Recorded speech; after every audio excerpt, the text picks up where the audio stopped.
Today's video and story come from the Babalala picnic spot in the north of the Kruger National Park, where we are on vacation.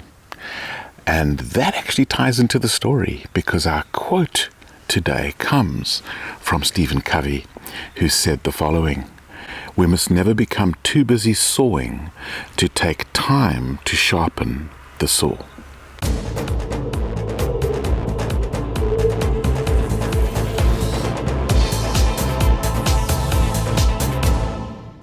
I'm going to start by going back well over 100 years to when my grandfather came as a boy on a boat from England to South Africa, and is therefore the most recent of my ancestors to arrive on the continent.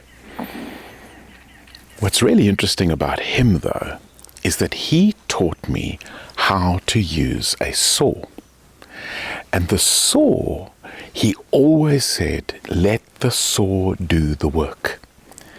And as a young boy, I just wanted to work it hard, and I would frantically be at it. And he would say, slow down, let the saw do the work.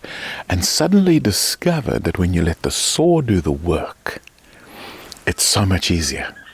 Less effort, bigger result. And I think that's true of so many parts of life. And hence the Stephen Covey concept of sharpening the saw also comes to mind. When we get the saw, it is sharp, new. But over time it becomes blunt. And we don't realize when we're becoming blunt. And we just put more and more effort in for less and less result. And the idea is to pause, and that the time it takes to sharpen the saw will save us so much time in the sawing and getting the job done.